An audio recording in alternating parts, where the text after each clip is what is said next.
Bismillah ar-Rahman ar-Rahim.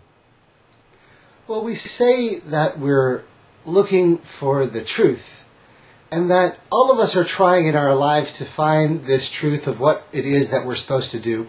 And when we're talking about matters of faith or the fundamentals of creed, or the fundamentals of the faith, we talk about believing in the Lord, or Allah the Most High, believing in the angels, believing in the messengers and the books, and heaven and hell and the day of judgment, and believing in faith. We talk about these pillars of faith that reign as true maxims in the creed. Well, these same pillars of faith were true from the very beginning. And so the story goes that God created Adam and ordered Adam to worship none but the Lord, and slowly as time progressed, the truth was lost. Then Noah was sent as a messenger to his people who were polytheists, that they should embark on the ark, and the truth was once again lost.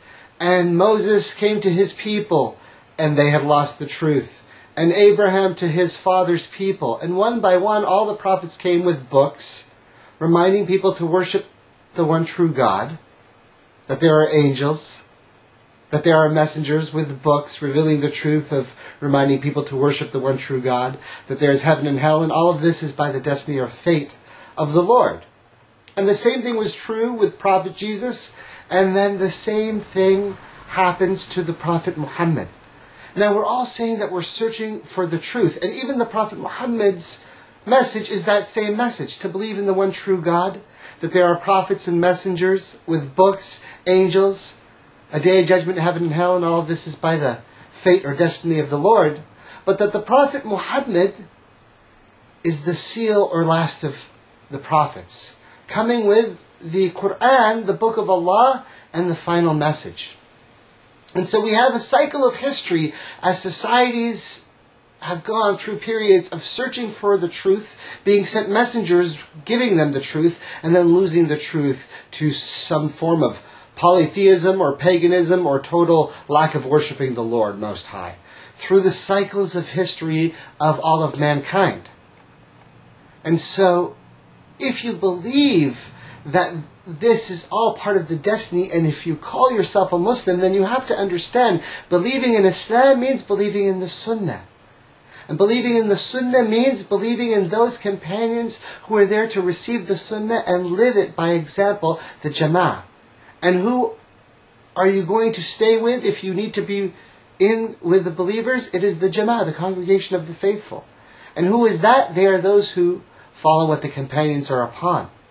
Now, if you understand that the truth must be preserved, if it is true, and we believe that it is true, of course, this is the fundamental of our faith, that the Prophet is the seal of the prophets, then the truth must be preserved. And it is done so by the essence of the Quran being preserved in the hearts and minds of mankind all over the world, and also with the preservation of the Sunnah, the practices and statements and understanding of the generations and those who came after them and those who came after them of the best of our people. That knowledge must be preserved. Of course, there are always going to be differences. There are always going to be small issues, but the essence of what it is to have faith and the fundamentals of your creed must be preserved. They have to be, for Islam to continue to be the religion for all time. There could be no other way. And that is why we have this next fundamental of faith in your creed by Imam Barbahaaree. Now here we're talking about point 4. Now in this point, Imam Barbahaaree quotes Umar ibn al-Khattaab. Now who is Umar ibn al-Khattaab? Umar al-Khattaab is one of the great companions of the Messenger. Now he accepted Islam not in the very first days, but in a very early time nonetheless. And he also migrated to Medina with the Prophet, and he was involved in many of the early battles. And he was also the second Caliph of the Muslim Empire. And under his rule, many of the books and scholars and knowledge were preserved. The collecting of the Quran began during his time, and the Muslim Empire spread to great distances and territory. Now here Imam al-Barbahaaree quotes Umar ibn al-Khattaab saying, "There is no excuse for anyone going astray thinking he is upon guidance, nor for anyone abandoning guidance thinking it to be misguidance. Since the affairs have been made clear, the proof established, and the excuse cut off." That's the statement of Umar ibn al-Khattab. What does he mean by it? He means you have to understand as part of your faith and creed that you have been given the message and that the deen has been complete. Al-yawma akmaltu lakum deenakum, that Allah has bestowed the deen upon you and given you the example of the Sunnah. And that Sunnah has been preserved. That is a fundamental of our faith in part of the way we understand the destiny of Allah in how the messengership system works. And by the Prophet being the last of prophets. And by the Quran and the Sunnah being the last decree for the mankind to follow till the end of days. And so you have to understand that the guidance has been made clear, and it is not for anybody to lose track of the truth.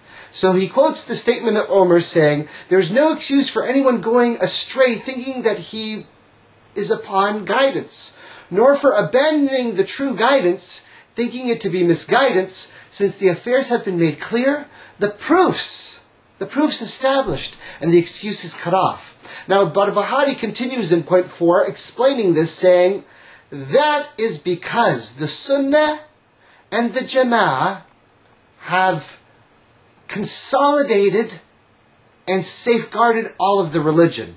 It has been made clear to the people, so it is upon the people to comply and follow." There, Imam Barbahaaree is summing up the essence of what Ahl Sunnah wal Jamaa'ah believe. The true followers of the faith believe that the faith was consolidated and safeguarded for mankind. It must be. It must be. Now we're not talking about differences of fiqh and how to apply law in certain jurisdictions, but the essence of the faith, what we actually believe in, the matters of the creed have been consolidated and safeguarded by the Quran and the Sunnah and those who preserved it. That is the essence. Meaning, if you're looking for that truth, you have to know with a certainty that it is there. It's there for you. The truth, the essence of the truth, the beauty of the truth from the Lord Most High is that it is always there for you if you're searching for it. The truth is never hidden. Sometimes it's close in front of you, sometimes it's a little bit further, but if you're looking for it, it is always there. And the same thing can be said for those who are searching for understanding from the Muslim faith of what are their true beliefs. Or even from the non-Muslims who want to go and understand what are the true beliefs of the Muslims. The essence of the faith is there, protected and safeguarded and consolidated by those early generations. Who are they? Well, they're the people who accepted Islam and understood that Islam was the Sunnah. And from the Sunnah means sticking to the Jamaa'ah, the congregation, or the gathering of the faithful. And not a physical gathering, but what those of the believers united upon.